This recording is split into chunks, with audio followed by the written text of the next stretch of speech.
सभी हमारे छोटे बड़े भाइयों बहनों को मैं आज की पावन अवसर पर मैं बधाई देना चाहूँगा, धन्यवाद देना चाहूँगा। संक्षिप्त में मैं परिचय बता दूं, उसके बाद मैं कुछ सरहुल से संबंधित कुछ तथ्यों को आप लोग के सामने रखूंगा और मेरे ऊपर क्या क्या जिम्मेवारी है अपने परिचय के दौरान मैं बताना चाहूँगा। मेरा नाम हुआ संतोष उरांव, गांव मेरा कबरी है और वर्तमान समय में मैं गांगेश्वर उरांव धूमकुड़िया निरासी करचा का एक डायरेक्टर के रूप में, जो छोटे छोटे बच्चों का नृत्य आप लोग देखे वो मेरा ही धूमकुड़िया के बच्चे हैं, उसका मैं निर्देशक डायरेक्टर के रूप में कार्य कर रहा हूँ। साथ में स्वशासन परंपरागत सशक्तिकरण संस्थान का मैं राष्ट्रीय लेवल का उपाध्यक्ष सह प्रवक्ता के रूप में पूरे झारखंड लेवल स्टेट में एक जिम्मेवारी मिली है। साथ में झारखंड सरकार की ओर से पेशा एक्ट जो कानून लागू हुई है 2 जनवरी को, उसका मैं झारखंड लेवल का मास्टर ट्रेनर के रूप में सरकार की ओर से मुझे जिम्मेवारी दी गई है। जो हमारी ग्राम सभा के अंदर क्या क्या शक्तियां हैं, ग्राम सभा के हमारे कैसी प्रारूप होगी, उसको ट्रेनिंग देने के लिए ट्रेनिंग का श्रेणी में उपायुक्त से लेकर बीडीओ, सीओ, मुखिया और वार्ड सदस्य से लेकर प्रधान तक को ट्रेनिंग देने का अवसर मिली है। जो कि मैं लातेहार जिला से मैं अकेला मास्टर ट्रेनर के रूप में झारखंड सरकार की ओर से जो ट्रेनिंग दिया जा रहा था, उस ट्रेनिंग को लेने के बाद मुझे एक जिम्मेवारी मिली है। पूरे झारखंड में 16,000 ग्राम सभा है, उस ग्राम सभा को सशक्तिकरण करने के लिए पेशा एक्ट के माध्यम से जो हमारी ग्राम सभा की शक्ति है, उस शक्ति को ग्राम सभा तक पहुंचाने के लिए एक जिम्मेवारी मुझे सरकार की ओर से भी दी गई है। मैं आग्रह करूंगा, आज हम जिस सांस्कृतिक परंपरा को लेकर यहाँ पर एकत्रित हुए हैं, ये हमारी पहचान है, ये हमारी विरासत है।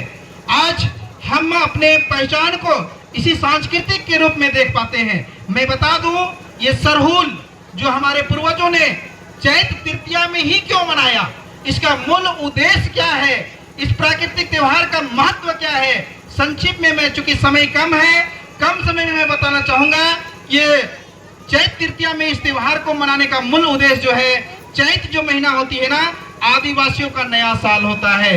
फागुन जैसे कटता है, उसके दूसरे दिन चैत जो हम लोग मनाते हैं, वो चैत हमारी नया साल है। और चैत के तृतीया में चाला धर्मेश जिसको हम लोग बोलते हैं, जो हम लोग सृष्टि की रचना जिस तरह से हुई है उसको बरकरार रखने के लिए धर्मेश जिसको हम लोग भगवान का स्वरूप मानते हैं, चाला जिसको धरती माँ का स्वरूप मानते हैं, उसकी पूजा करते हैं, ताकि इस पूरे संसार में, इस पूरे धरती में जितने सारे जीव, जितने सारे जंतु, जितने सारे मानव इस धरती में विचरण कर रहे हैं, उसको निरंतर बरकरार रखने के लिए और सृष्टि को निरंतर बढ़ाने के लिए इस उद्देश्य से हमारे पूर्वजों ने इस त्योहार का शुरुआत किया है।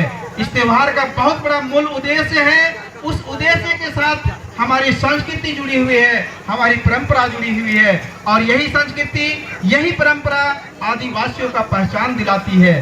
तो भाइयों बहनों, मैं बताना चाहूंगा, आज बहुत खुशी और उल्लास का दिन है। इतने लोग हम लोग एकत्रित हुए हैं इस त्योहार को मनाने के लिए।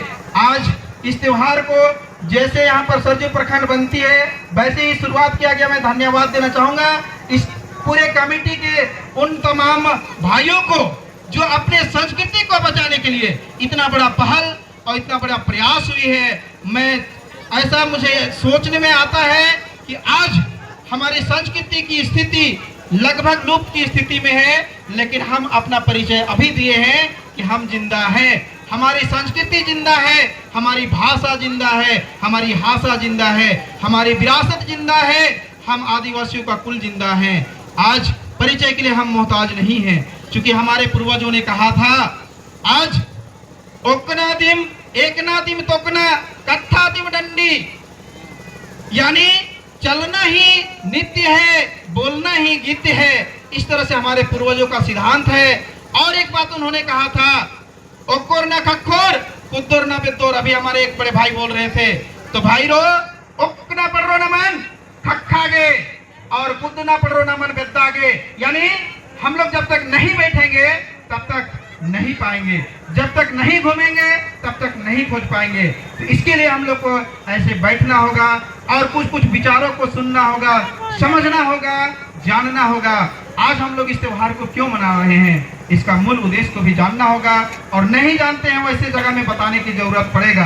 तो भाइयों, ज्यादा नहीं बोलूंगा, मुझे एक सरहुल का गीत याद आ रहा है, उसी गीत के साथ मैं अपनी वाणी को विराम देना चाहूंगा, और मांदर बजाने वाला भाई लोग थोड़ा सा सहयोग करेंगे।